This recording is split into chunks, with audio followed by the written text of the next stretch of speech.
Hello everyone, আসসালামু আলাইকুম। Welcome back another new blog video. বন্ধুরা, ব্লগ 22 তে সবাইকে স্বাগতম। আজকে বাসা থেকে বের হয়ে পড়লাম বগুড়া মহাস্থানগড়, বেহুলা লক্ষিন্দরের বাসরঘর এগুলো দেখার জন্য। তো চলো বেশি কথা না বাড়িয়ে ভিডিওটি শুরু করা যাক। আশা করি ভিডিওটির সঙ্গেই থাকবে।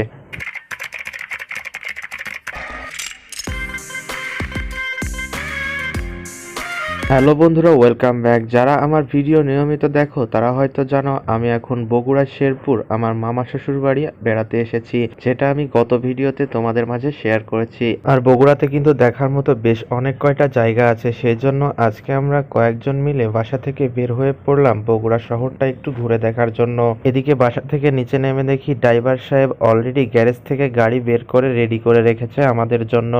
এসে শুধু গাড়িতে চড়তে হবে আর যেতে হবে। তারপরে সবাই একে একে গাড়িতে চড়ে বসলো, আমিও আর দেরি করলাম না, উঠে পড়লাম গাড়িতে। তারপরে সবাই মিলে রওনা দিয়ে দিলাম বগুড়া মহাস্থানগড়ের উদ্দেশ্যে। সঙ্গে ছিলাম আমরা টোটাল 8 জন। তবে আমাদের সবার থেকে আমার খুদে ভাতিজা মুরসালিনের আনন্দই সব থেকে বেশি দেখা যাচ্ছিল। আর আমাদের গাড়ির স্টিয়ারিং এর দায়িত্বে ছিল অভিজ্ঞ জিসান ভাই, খুব ভালো ড্রাইভ করেন তিনি। তারপরে আমরা রকেটের গতিতে রওনা দিয়ে দিলাম বগুড়ার উদ্দেশ্যে। এদিকে দেখি আমাদের গাড়িতে ছোট একটা এরোপ্লেনও আছে, খুব জোরে পাখা ঘুরতেছিল তার। মনে হচ্ছে আমাদের থেকে তার গতিই বেশি ছিল, খুব দ্রুত উঠতেছিল। তবে সে রোদের আলো না পেলে আর উঠতে পারে না, যতক্ষণ গাড়িতে রোদ পড়বে ততক্ষণ তার পাখা ঘুরবে। এদিকে গাড়ি কিছু দূর যেতে না যেতেই আমাদের খুদে সদস্য মুরসালিনের ক্ষুধা লেগে গেছে, আর তাকে খাওয়ানোর দায়িত্ব পড়েছে আমার আদরের শালাবাবু খায়রুলের ওপর। সে তো এখন ভীষণ ব্যস্ত বাবুকে নিয়েই। শেরপুর টু বগুড়া হাইওয়ে এত সুন্দর স্মুথ যা বলার মতো নয়, খুবই সুন্দর হাইওয়ে। দেখে মনে হচ্ছে কোনো এক্সপ্রেস হাইওয়ে দিয়ে গাড়ি চলতেছে, অসাধারণ সুন্দর লাগতেছে। তারপরে আমরা অল্প কিছুক্ষণের মধ্যে বগুড়া ক্যান্টনমেন্ট পার হয়ে মাটির ঢালি বিমানবন্দরে চলে আসলাম। মাটির ঢালি বিমানবন্দর থেকে বাম দিকে বরাবর সোজা রাস্তা দিয়েই বগুড়া মহাস্থানগড়। এদিকে সুন্দর রাস্তা দিয়ে আসতে আসতে হঠাৎ করেই এমন রাস্তার ভিতরে চলে আসলাম মনে হচ্ছে মরুভূমির ঝড় উঠেছে। কিছু গাড়ি এত বেপরোয়াভাবে চলতেছিল যেগুলোর কারণে রাস্তায় আর কিছুই দেখা যাচ্ছে না, ধুলা ছাড়া। তারপরে আমরা অবশেষে চলে আসলাম আমাদের কাঙ্ক্ষিত গন্তব্য বগুড়া মহাস্থানগড়ে।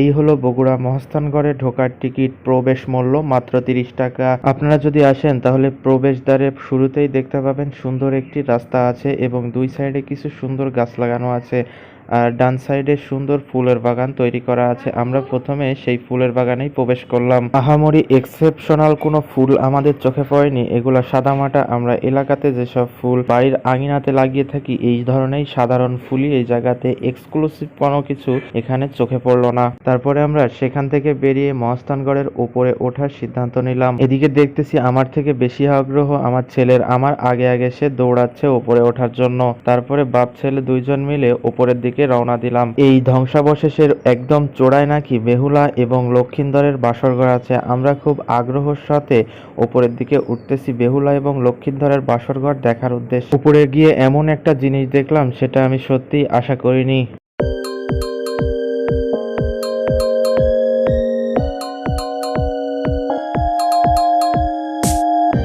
এই হলো বেহুলা এবং লক্ষিন্দরের বাসরঘর। নিচে থেকে দেখতেছিলাম সেটাই ভালো ছিল, উপরে এসে তো মনে হচ্ছে কোনো পানির কুয়োর সামনে এসে দাঁড়িয়ে আছি। এটা বাসরঘর কিভাবে হয় আমার মাথায় ঢুকলো না। আমার জাতির কাছে প্রশ্ন থেকে গেল এই বাসরঘরে সাপ প্রবেশ করেছিল কোন সাইড দিয়ে। আমি তো বাসরঘর দেখে পুরাই বিস্মিত হয়ে পড়েছি, এটা কিভাবে বাসরঘর হয়। এত দূর থেকে এই বাসরঘর দেখার জন্য এখানে এসেছি, সত্যিই আশ্চর্য হয়ে গেলাম এই বাসরঘর দেখে। এই বেহুলা লক্ষিন্দরের বাসরঘর দেখে উপরে আর এক মুহূর্তও থাকতে ইচ্ছে হচ্ছে না, সেই জন্য তাড়াতাড়ি করে নিচের দিকে নেমে চলে আসলাম। জায়গাটা নিচের থেকেই পুরোটা দেখতেই সুন্দর লাগে। উপরে যে আগ্রহটা নিয়ে আমরা গেছিলাম সেই প্রত্যাশা অনুযায়ী বিন্দু মাত্র দেখার মতন জিনিস চোখে পড়ে নাই। এই জায়গার কোথায় কি আছে না আছে আমাদের অজানা হলেও ভাই এবং ভাবির কিন্তু জানা আছে, সেই জন্য তারা আর কষ্ট করে উপরে ওঠে নাই। তাদের আদরের সন্তানকে নিয়েই তারা একটু ব্যস্ত হয়ে আছে, কারণ সে নতুন নতুন হাঁটা শিখেছে। তার এখন হাঁটতে অনেক ভালো লাগতেছে। দেখুন কি খুশি, কি আনন্দ নিয়ে সে হাঁটতেছে। আমাদের থেকে বেশি আনন্দ সেই পাচ্ছে। তবে আমাদের সাথে কিন্তু আরো একটি দুষ্টু বাবু আসার কথা ছিল, আমরা তাদের মিস করেছি। তারপরে আমরা সেখান থেকে বাইরে চলে আসলাম। ওয়েদারটা অনেক গরম ছিল, সেই জন্য ঘোরাঘুরি করে একটু সবার গরম লেগে গেছে। সেজন্য সবাই একটা করে আইসক্রিম নিয়ে আবার গাড়িতে চড়ে বসলাম। এদিকে গাড়িতে চড়ে দেখি সবাই আইসক্রিম খেতে ব্যস্ত। কে কি অবস্থায় খাচ্ছে না দেখলে বোঝার উপায় নাই। আমি তো এদিকে ভিডিও করতেই বিজি হয়ে গেছি, আমারটা এখনো খাওয়াই শুরু করিনি। তারপর সবার খাওয়া দেখে আমারও খাইতে ইচ্ছে হলো, আমিও শুরু করে দিলাম আইসক্রিম খাওয়া। এদিকে আইসক্রিম খেতে খেতে রওনা দিলাম বগুড়ার বিখ্যাত স্থান মোমো ইন পার্ক অ্যান্ড হোটেলের উদ্দেশ্যে। আজকের ভিডিওটি এ পর্যন্তই, দেখা হবে পরবর্তী ভিডিওতে মোমো ইন পার্কে। সে পর্যন্ত সবাই ভালো থাকবেন, সুস্থ থাকবেন। আসসালামু আলাইকুম।